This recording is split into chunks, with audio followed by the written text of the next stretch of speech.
Good afternoon, everyone. We're back for our final delivery this afternoon in Dublin. Unfortunately, it's a delivery we can't actually make because, as you can see, we're at GSOC here, the Garda Ombudsman, and unfortunately, no one is available. It's closed, possibly for the Halloween holidays, and there is no post box, but we're just going to run through what we have for them, and obviously we will get an electronic version delivered, and of course we will mail what I have here. So I think, as I say, you can see we're here at GSOC Garda Ombudsman, and again what we're looking for is very, very specific point of view. Now, we have contacted GSOC on a number of occasions. They have responded, I think, a couple of times. Other times we've been ignored. We have all that catalogued, and we go through that as and when that need or the necessity arises. And we don't want to just cloud what we're asking of them now with any other information. So what we're delivering to GSOC today was cover letter. And again, we're focusing on what we've done recently is the photographs of the stills from the murder scene, the night Detective Guard Adrian Donohoe lost his life. So we have the photographs there. There's the photograph of Aaron, as you can see, 5'7", and there's the other three photographs. So what I'd like to do is just read what we have on the back of the. You can see we have a brief description here on the back of the photographs. We urge you to carefully scrutinise the undeniable evidence before you. Overleaf, there are three photographs that irrefutably depict the four men who attacked the credit union car park on that tragic night in January 2013. These images, combined with the precise measurements, prove beyond any shadow of a doubt that Aaron Brady could not have been one of these men responsible for this heinous crime.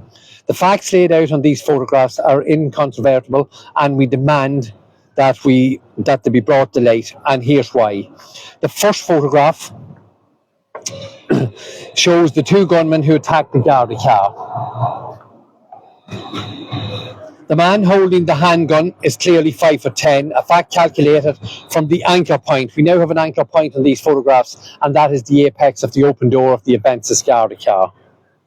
The second gunman, the one who brutally murdered Detective Guard Adrian Donohoe with the shotgun, is 6'3", a towering height that utterly dwarfs Aaron Brady's height of just 5'7".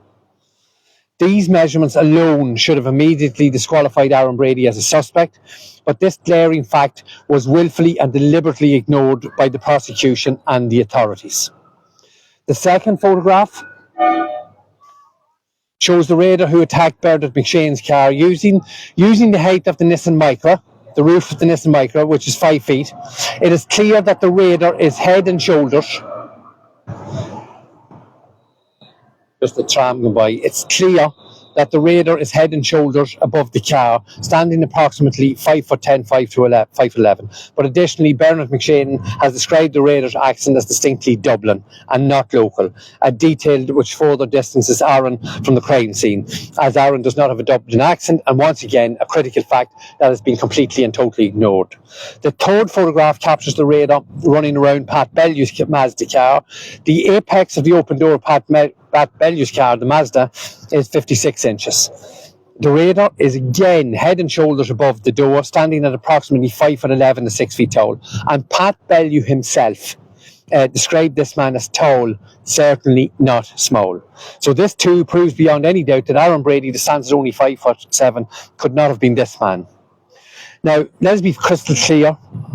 Aaron Brady is 5'7", a full 3 to 6 inches shorter than any of the men seen in these photographs. There is no ambiguity, there is no room for doubt, there is no possibility of confusion here.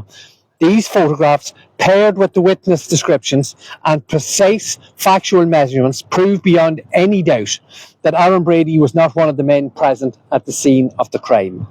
Yet, despite this overwhelmingly clear and conclusive evidence, the authorities have brazenly ignored the basic, undeniable facts. In their relentless and misguided pursuit of a conviction, they have coerced, bribed and manipulated vulnerable individuals to create a false narrative. One that simply does not stand up to the most basic, the very basic scrutiny. These images, these incontrovertible facts do not lie. The truth is staring us in the face. It is here in front of us. Aaron Brady is innocent. So our letter to GSOC today obviously is quite simple to follow up on these facts. GSOC's mission statement is the duty of upholding fair and independent oversight. And again, refer back to what we said at the Minister for Justice at Helen McEntee's offices.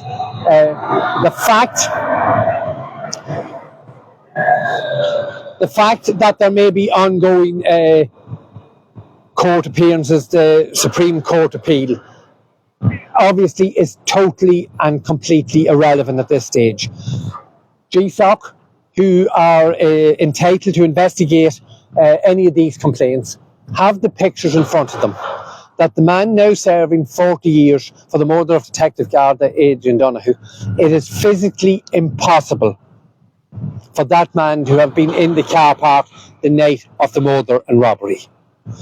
Now, also, what we've asked GSOC to do, we've asked them to ask a specific question if, and it would be obviously within GSOC's remit, have on Garda Síochána in Dundalk and the NCBI here in Dublin and on Garda Síochána in the Phoenix Park.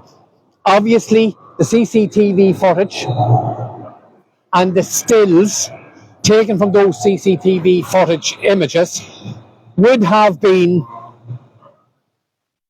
professionally and forensically examined by lay Garda, and indeed we know Garda Garrett Kenna, who was in charge of the CCTV and how it was handled, drove to Germany. I think he drove to Germany and he drove to Holland with images of C-Class C-Class Mercedes that had absolutely nothing got to do with anything at the murder and robbery as far as we can see. But this is the extent on Garda Síochána went to. So GSOC, the question is, have on Garda Síochána had these images and the CCTV footage forensically examined? And obviously, if they're forensically examined, we don't have those results. Aaron's defence team, Aaron Brady, does not have those forensic results. And if we don't have them, where are they? Where are the forensic results? Because it's quite simply a photograph. The door's here, the gunman with the handgun's here, and the man who shot Adrian Donohoe is there. It's quite simple. It's not rocket science. It's quite basic facts, details, and simple measurements that we've had our engineers look at. So we want to see the report from the engineers in respect of Garda Síochána and who they used. Now, if on Garda Síochána are hiding these details, well, obviously we know why, because it proves Aaron Brady is innocent and it proves that they have framed Aaron Brady. That's quite obvious. And if they have not undertaken this forensic examination, it is willful neglect, and it is total disregard for protocol and proper procedure on behalf of Pat Murray, obviously Garda Garrett Kenna, who is in charge of the CCTV footage, and the then senior investigating officer, Mark Phillips. So that's where we are with GSOC. Unfortunately, I just can't hand over the paperwork today. I can't hand over the photograph of the man who shot and murdered Detective Garda Adrian Donohoe. There's him there, he's 6'3". So, but we will, you can be assured GSOC will be in possession of them very, very shortly.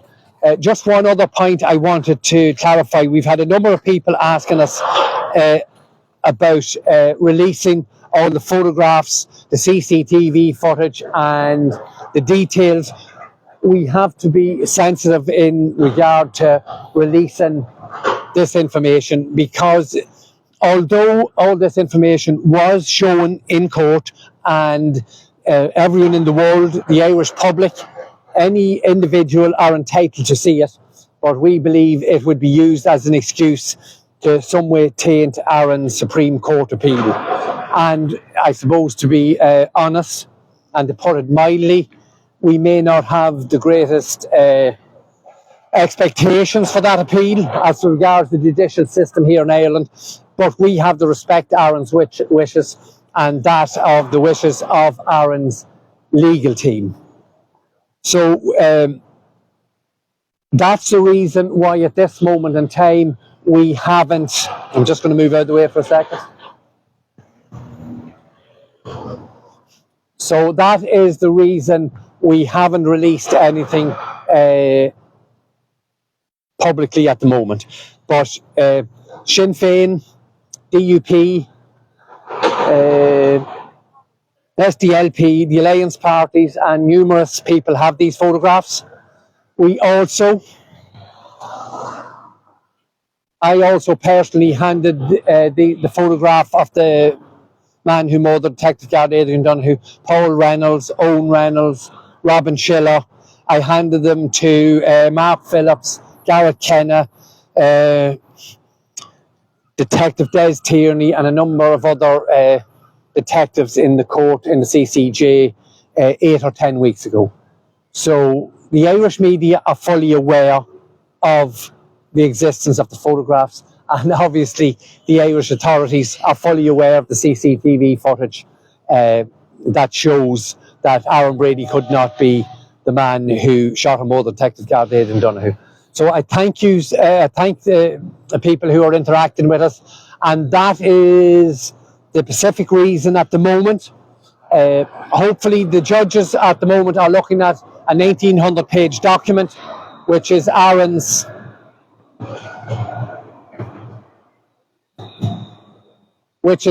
Supreme Court appeal. Those 3 judges will make a decision if it is right to elevate that to the Supreme Court. And I'm not sure, I think it's 5 or 7 judges will review that paperwork as then. And we're hoping, we believe, it may be as early as January or February, but I have a feeling these people here and others may very well try and kick the can down the road a little bit further, hoping that things will go away and disappear. That will not happen. So that's the reason why we have to be careful with this information. Some of this information was given to us by a concerned person close to the prosecution team. So again, we have to be very careful how we release that. And but when the time is right, the public will see it. At this moment in time, I firmly believe the public are more than entitled to see it. But on Aaron's wishes and probably on the wishes of Aaron's defence team, legal team, we do have to be careful in that respect. So once again, thank you for watching our lives today. So what's going to happen now over the next week or two, we will be following up on all the deliveries and seeking assistance, and more importantly, seeking answers. Answers that will give us the result we want, the freedom of our son and brother Aaron. So thank you. Please, please, please like, comment and share. We are being very heavily censored, very heavily attacked on all platforms, and we need your help. Thank you, and we'll speak very soon.